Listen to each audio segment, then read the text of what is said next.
Boa tarde, nono ano, tudo bem com vocês? Vamos para mais uma aula de arte, a nossa aula de arte da semana. Isso. Então, meus queridos, na aula anterior nós estudamos sobre pintura corporal e conhecemos um pouco dos povos Assurini do Xingu, não foi isso? Nós vimos que eles pintam o próprio corpo com padrões geométricos. Vimos também que eles têm critérios para essa pintura. Então, eles não pintam desordenadamente, de qualquer jeito. Então, eles pintam com alguns critérios, como sexo e idade. Então, homens e mulheres recebem pinturas diferentes e, dependendo da idade também, são pinturas diferentes. E aí, depois do texto, tinha uma atividade para a gente realizar. A atividade está na página 31. Tá? Então, vamos para a correção da atividade. Peguem o livro na página 31, me acompanhe. Depois do texto lido, Pintura Corporal Assurini, responda às questões. Letra A.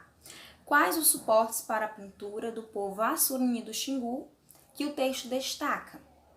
Tanto o texto destacou, quanto eu também frisei na aula. Os povos Assurini, eles destacam dois suportes. Mas primeiro, vamos compreender o que é um suporte. Suporte é qualquer superfície, qualquer objeto ou qualquer lugar que receba uma pintura. Isso. Então, se eu pintei numa folha A4, quem é o suporte? Folha A4. Se eu pintei em uma parede, quem é o suporte? A parede. Se eu pintei em uma tela, quem é o suporte? Tela. Então, o suporte é qualquer lugar que irá receber uma pintura. E no texto são destacados dois suportes. O primeiro é o próprio corpo deles, porque é pintura corporal. E o segundo são os objetos que eles usam, porque a gente viu que os objetos também recebem essa pintura em formas geométricas, tá? A letra B, ela pergunta, depois do texto lido, certo? É possível entender que as formas feitas pelos povos Assurini do Xingu não são apenas decorativas. Explique. Isso mesmo. Eles não se pintam apenas para decorar o corpo. Eles se pintam, como eu falei para vocês na aula anterior, com o objetivo de fazer uma divisão dentro da comunidade. Então, eles dividem homens, mulheres, crianças, de acordo com a função que eles exercem dentro da comunidade. E isso está lá no texto, tá? Então, nós podemos explicar com as nossas palavras e podemos também trazer um trecho do texto para comprovar, tá certo? Depois disso, nós lemos o texto, afinal, por que as pessoas fazem tatuagem? E aí é um texto de reflexão, né, para a gente compreender um pouco sobre os motivos que as pessoas fazem tatuagem. Então, vai desde motivos decorativos a também motivos que são de recordar alguém, de recordar um ente querido, ou de marcar o nome de uma pessoa muito amada, ou de marcar um momento, uma data. Então, são motivos que levam as pessoas a tatuarem o próprio corpo, tá? E na segunda questão, pedi para você falar sobre a prática da tatuagem e elaborar um pequeno texto com as conclusões que surgirem. Como a gente não está em sala de aula para a gente discutir juntos, eu vi que vocês escreveram a sua própria opinião, né? Então, quando a gente fala em tatuagem, é um tema um tanto polêmico, porque isso vai de motivos culturais, familiares, então questão de idade. Existem muitas coisas que envolvem a tatuagem, tá? O certo é que algumas pessoas fazem com muitos motivos, certo? E que ela tem que ser algo muito bem pensado, porque é permanente. Então, você vai carregar para sempre aquela marca que foi feita, tá? Depois, nós vimos um texto do quadro Repensando, que fala sobre outros povos de outros países que também pintam o corpo, além dos indígenas. Nós temos os árabes, que são citados no texto, nós temos os indianos, que também são citados no texto, as gueixas, os egípcios, que também são povos que têm a pintura corporal em sua cultura. E aí nós vamos para a página 34, que também tinha uma atividade, tá? A primeira perguntinha. Você conhece outros povos que utilizam pintura corporal? Quais? Podemos citar aqui os africanos, né?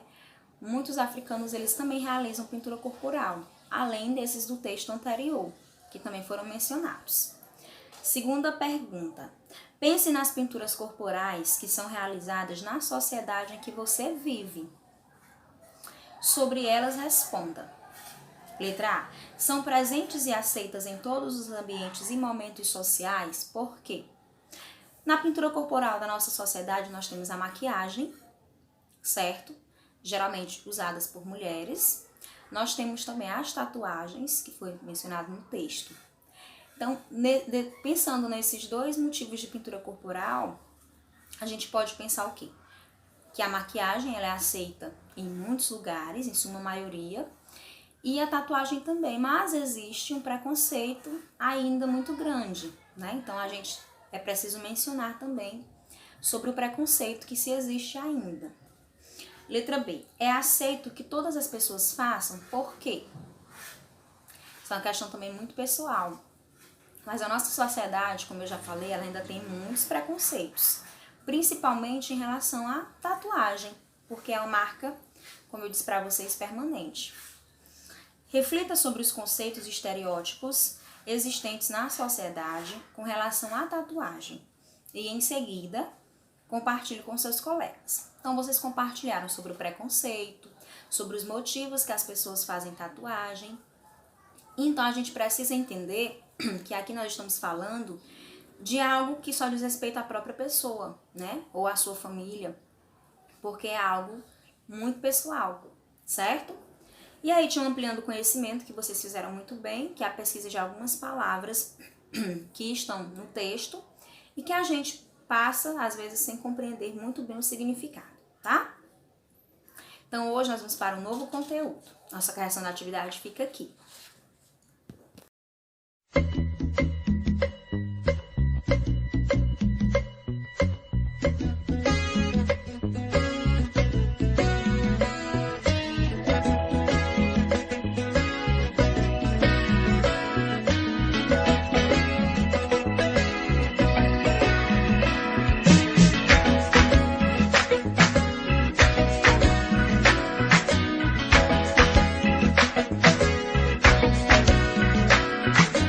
Andar com fé eu vou, que a fé não costuma falhar. Andar com fé eu vou, que a fé não costuma falhar. Andar com fé eu vou, que a fé não costuma falhar. Andar com fé eu vou, que a fé não costuma falhar. Que a fé tá na mulher, a fé tá na cobra cora. Oh, oh. Vocês acabaram de ouvir a música Andar com Fé Eu Vou, que é uma música de Gilberto Gil, que é a abertura do nosso capítulo agora, o nosso capítulo 3, a arte e a fé. Então, peguem o livro de vocês, abram na página 36 para a gente estudar o nosso capítulo agora. Lá na página 36, vocês observam que tem duas fotografias de Gilberto Gil. E quem é Gilberto Gil, né? Gilberto Gil é um cantor tipicamente brasileiro, baiano, que mistura em suas músicas 3 ritmos musicais, o rock, o samba e o reggae, tornando assim o seu estilo tipicamente brasileiro. Então, as músicas de Gilberto Gil, elas são um retrato do estilo musical brasileiro, tá? Gilberto Gil, ele começou a tocar acordeon, depois ele vai evoluindo até chegar na guitarra elétrica. Então, por isso que ele passa por esses 3 ritmos musicais, suas músicas. Gilberto Gil, ele e outros artistas, inclusive Caetano Veloso, eles participaram do movimento de Tropicália, o tropicalismo, que aconteceu aqui no Brasil, na década de 60. Isso. O Tropicália, o tropicalismo, ele desagradou muito o governo da época, né, o regime de governo. E por isso, tanto Gilberto Gil quanto Caetano Veloso foram exilados do país. Eles passaram anos fora e voltam em 1972. Mesmo fora, eles não deixaram de realizar suas músicas tipicamente brasileiras. Voltando para o Brasil, né, ele já tem 60 discos e mais de 4 milhões de cópias vendidas. Ganhou 9 Grammys, que é o prêmio máximo da música, e também ele foi ministro da Cultura no Brasil e foi embaixador da Organização das Nações Unidas, que é a ONU para a Alimentação e Cultura. Essas informações vocês encontram lá na página 36 do livro de vocês. Então, Gilberto Gil, ele é um cantor brasileiro que levou a nossa música a ser conhecida internacionalmente com o movimento do Tropicália.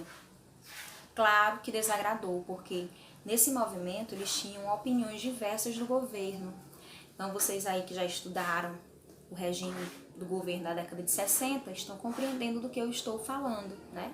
Era um regime de política ditador, em que as pessoas não tinham voz e nem vez, elas não podiam emitir suas opiniões quando essas opiniões eram contrárias ao governo. Então, existia a censura. E por esse motivo eles foram exilados do país, tá? Na página 37 tem um quadrinho onde fala do tropicalismo, que foi esse movimento que Caetano Veloso e Gilberto Gil participaram. Vamos ler juntos? Tropicalismo, ocorrido no Brasil entre 1967 e 1968, contou com a participação de grandes artistas como Gal Costa, Tom Zé, Rogério Duprá, José Capinã, Torquato Neto, Rogério Duarte, Nara Leão, Maria Bethânia, Caetano Veloso, Gilberto Gil e tantos outros mais. O movimento tropicalista desafiava os critérios de gosto à música, ao comportamento, ao corpo, ao vestuário e à política. Então, o tropicalismo era um movimento de ideias fortes, né? Ideias que ainda não se tinham exposto até essa época. Como eles expressavam suas opiniões desses temas todos, incluindo política, eles iam contra o regime político da época, vigente na época. Então, por isso eles foram, né, em partes perseguidos também pelo governo. E nós temos inúmeras músicas desse movimento tropicalista. Então, a atividade inicial para vocês é encontrar uma música do movimento tropicalista aqui no Brasil. Vão pesquisar essa música e vão tirar um trecho dessa música para explicar, certo? Em relação ao contexto histórico da época. Por quê? Porque eles expressavam suas opiniões através da música, certo? Então, é através da música que nós vamos compreender melhor o tropicalismo, tá bom? Então, a atividade de pesquisa para vocês. Escrevam no caderno e me enviem. E aí, nós vamos partir para o estudo da arte da fé, agora com mais força, né? Então, nós já conhecemos um pouquinho da história de Gilberto Gil, né? Já sabemos que ele revolucionou a música brasileira, que ele também, ao construir suas músicas, ele coloca uma mistura e representa, assim, o estilo musical brasileiro. Nós vamos ter um pedacinho da letra da música que nós acabamos de ouvir, então vocês podem fazer a leitura, certo? Da letra da música, para vocês entenderem que o objetivo da música é dizer que a fé, ela nunca deve deixar de existir em nós, que nós devemos ter sempre fé em dias melhores, coisas boas vão acontecer. Então, ela nunca deve falhar, desanimar e nem acabar em nós, certo? E aí, nós não podemos falar de arte e fé sem falar das religiões. Claro que aqui nós vamos falar de uma maneira geral, nós não vamos, né, colocar aqui as nossas ideias da religião, nós vamos falar da religião puramente ligada à arte, comprovando com fatos, certo? Então, nós temos aí os símbolos das principais religiões. Isso, os símbolos das principais religiões. O que nós vamos estudar aqui? A fé é acreditar em algo, mas essa crença em algo, às vezes, a gente precisa de um símbolo, uma escultura, a gente precisa materializar essa crença. Então, as religiões, elas têm um símbolo que, em qualquer lugar que você veja, é possível você identificar que religião pertence àquele símbolo. E é esse símbolo que nós vamos estudar agora na página 37, tá? Então, o primeiro símbolo que nós temos aí é o símbolo do hinduísmo. Isso, é um símbolo conhecido como Om. Então, vocês estão vendo o Om aí, que é o símbolo da religião do hinduísmo. O próximo símbolo, que é a cruz, é a mais conhecida na nossa região, é o símbolo dos cristãos e de todas as variantes, então, cristianismo.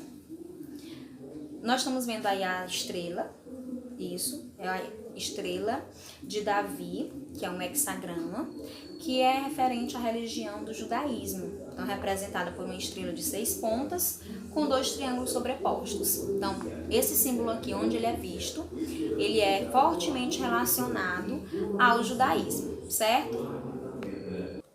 Agora podemos continuar.